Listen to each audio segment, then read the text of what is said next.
It's good to have you with us on the South African morning. Let's talk about the blackout situation at the moment. Yes, top right-hand screen, a part of your screen means there's no blackouts. Kicking in again this afternoon, by the way, 4 o'clock back into stage 2. But there are some lucky few who can afford to use solar and have backup inverters, but it's very, very expensive. But now it seems there might actually be a bit of a problem with them as far as these inverters are concerned. Not the solar, just the inverter batteries. South Africans, we're all getting used to the power cuts. They're here to stay. So we're using things like inverters. But experts and research now saying that these solutions are actually not doing the country any good. They're actually putting a massive strain on the grid. So how do we know this and what are we supposed to do about it? Let's try and unpack this with CSIR senior researcher Monique le Roux making time for us again on the show. Monique, good to have you back with us on eNCA. So now it's a case of if you want to charge the inverters, if you want to charge the batteries, now we're putting even more more strain on the grid. How's that possible? Morning. Morning. Thank you for having me on the show. Yes, absolutely. We all feel that it is a big problem and it's not being addressed adequately. The problem with inverters are that as soon as load shedding ends, most people charge the inverters and the inrush current into those inverters and the charging current is really high and is usually set like that by the installers. So it puts a massive strain on the grid after load shedding ends for that block or that zone, and a lot of inverters come on. We've seen a lot of trips in areas where there are a lot of inverters installed in homes due to the fact that there is so much current being drawn by these inverters and the grid just can't handle it.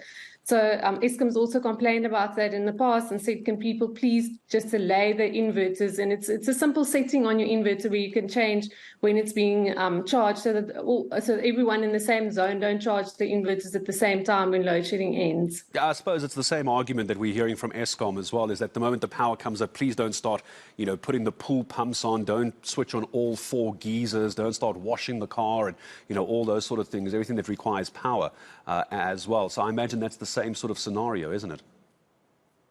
Absolutely. It's just far worse for inverters because the current that they charge at, or that they usually set to charge at, is so much higher than, for instance, a pool pump or even a geyser. So it's something that people can change. It's something that can be mitigated. So I think there probably just needs a bit more education. And I think customers are really wary at the moment, thinking that they're just going to get done in again. So I think that it's a bit of a hesitancy that I'm picking up on social media and people discussing the issue and wanting not to listen to what Eskom says. And I feel it's just a matter of getting the public educated about it. Yeah, I suppose this is going to be the problem, is everyone's going to panic and want to put it back on to get it charged, but you don't know when your power is going to come back. I just want to make sure I understand, Monique, because often these words are being used interchangeably. I made the mistake of referring to solar. We're not talking about solar that's attached to an inverter. We're talking about those that are just also charging their inverter system back through the grid. We're not talking about those people that are off the grid. Yeah, absolutely. But so the big problem is the inverters that are just being charged from the grid without solar systems. And then there are those systems that are attached to a solar system, which also hasn't been set up correctly in terms of using the solar system to recharge the battery. So often people would just install the solar, they won't set up the inverter correctly. So when you've got solar, you can set your system up so that it just recharges from the solar. And that really is where the massive help comes to the grid, where people can recharge the inverters using solar alone, and that really takes strain off the grid. So I think what government is trying to aim with the tax incentives and with what they've discussed with people is that they would really want people to install their own solar so that they can recharge their inverters with the solar. And I think something that Eskom has also complained about is the fact that people are recharging their inverters with the grid, and that puts extra strain on the grid. So they've said something like 1,000 to 1,400 megawatts additional power that's being drawn from the grid just by people that's using inverters. So that's adding 1 to 2 stages of power to the grid from people just charging inverters. I mean, it's very easy to understand, because if you look at the size of some of these inverter systems that are connected to big solar systems, even at home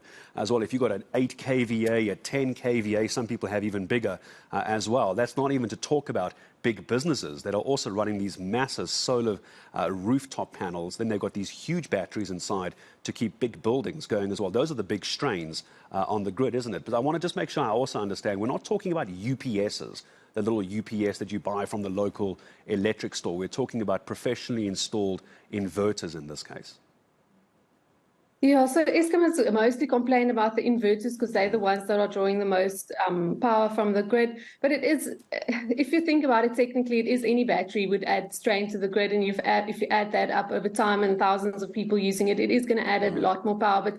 But I think the benefit that people get from having small UPSs or small batteries that they charge to keep their Wi-Fi running at home, to keep themselves productive, to be able to work, to earn money, those things are not going to go away. And I think there's complete understanding for people who use those systems. Yeah, there's frustration coming through as well, isn't it? Because we're also told that we need to limit the amount of power that we use, even when we do have the power as well. Now we're being asked, if you have an inverter system, actually don't charge it up immediately. I mean, there's a lot of frustration and anger here, isn't there?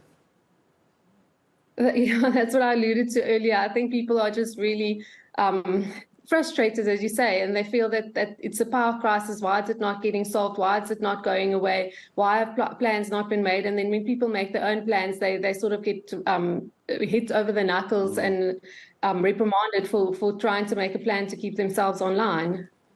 So now, when we look at the solutions you were talking about, just bring me back around to those practicals for a second. So there, you were saying, I don't have an inverter system. I've never felt the need to put one in. But is there, I imagine, a preferred time of day to be doing this, apart from don't start charging or recharging your inverter the moment the power kicks back in? But I imagine low demand times of day could be a good time to do it? Yes.